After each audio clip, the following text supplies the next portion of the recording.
નમસ્કાર, ગુજરાત તકના વેધર એનાલિસિસમાં આપનું સ્વાગત છે. મારું નામ છે કશ્યપ.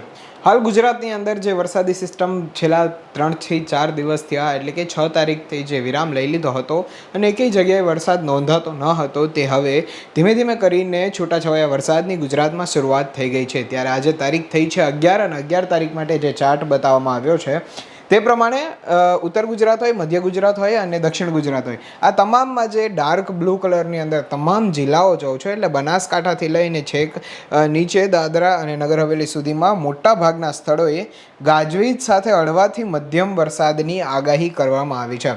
એટલે કે બનાસકાંઠા, સાબરકાંઠા, મહેસાણા, પાટણ, આ તમામ એવા જિલ્લાઓ છે કે જેની અંદર હાલ કોઈ પ્રકારની વરસાદી સિસ્ટમ સક્રિય હતી નહીં. એટલો બધો વરસાદ પણ ત્યાં થતો નહોતો, પરંતુ હવે ત્યાં હળવાથી મધ્યમ વરસાદની એટલે કે છૂટોછવાયો વરસાદ શરૂ થઈ જાય અને સમગ્ર પંથકની અંદર, એટલે કે બનાસકાંઠા હોય તો તેના સમગ્ર જિલ્લામાં તમામ જગ્યા ઉપર સારો એવો વરસાદ પડે તેવી શક્યતા છે. હાલ અત્યારે 10 તારીખની આપણે ગઈકાલની વાત કરીએ તો વાદળછાયું વાતાવરણ હતું, અમુક સ્થળો પર છૂટોછવાયો વરસાદ પણ નોંધાણો. તે જ રીતના હવે બનાસકાંઠાથી લઈ અને તમામ જિલ્લાઓમાં અમદાવાદ, ગાંધીનગર, ખેડા, આણંદ, વડોદરા, પંચમહાલ, દાહોદ, મહીસાગર, અરવલ્લી, આ તમામ જિલ્લાઓની અંદર પણ હવે ધીમી ધારે વરસાદની શરૂઆત થઈ જશે.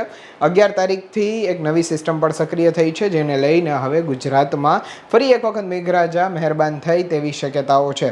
આ તરફ વાત કરીએ કચ્છ અને સૌરાષ્ટ્રની, તો સૌરાષ્ટ્રની અંદર અને કચ્છમાં ડાર્ક ગ્રીન કલરની અંદર જેટલા પણ જિલ્લાઓ છે, એટલે કે તમામ દેવભૂમિ દ્વારકાથી લઈને ભાવનગર સુધીનો દરિયાઈ કાંઠાનો પટ્ટો હોય, મોરબી, સુરેન્દ્રનગર, જામનગર, રાજકોટ, બોટાદ, અમરેલી અને જુનાગઢ, આ તમામ જિલ્લાઓની અંદર અમુક સ્થળોએ ગાજવીજ સાથે હળવાથી મધ્યમ વરસાદની આગાહી છે અને કચ્છ જિલ્લાની અંદર પણ એટલી જ આગાહી છે. હાલ સૌરાષ્ટ્રની આપણે જો 11 તારીખની વાત કરીએ તો એટલો બધો ક્યાંય કોઈ વરસાદ નોંધાતો નથી અને દેખાઈ પણ નથી રહ્યો. આવતીકાલે 12 તારીખની વાત કરીએ તો હવામાનમાં નાનકડો એવો પલટો છે, જે ડાર્ક બ્લુ કલરમાં હતું એમાં હવે સ્કાય બ્લુ કલરની અંદર તમને નજરે પડે છે. એ તમામ જિલ્લાઓમાં હવે ધીમી ધારે વરસાદની શરૂઆત થાય, ફરી એક વખત તીવ્રતા ઘટી જાય એવી શક્યતાઓ હાલ સેવાઈ રહી છે. અને જે 11 તારીખની જે વાત કરીએ આપણે આજની અને આવતા 24 કલાકની અંદર, આજના દિવસમાં સાંજ સુધીમાં સારો એવો વરસાદ પડે તેવી શક્યતા છે અને આવતીકાલે વરસાદની તીવ્રતા ઓછી હશે. અને તો આજે પડેલા વરસાદને કારણે ભારે બફારાનો સામનો કરવો પડે અથવા તો વાદળછાયું વાતાવરણ રહે, અમુક જગ્યાએ તડકો નીકળે તેવી હાલ શક્યતાઓ સેવાઈ રહી છે.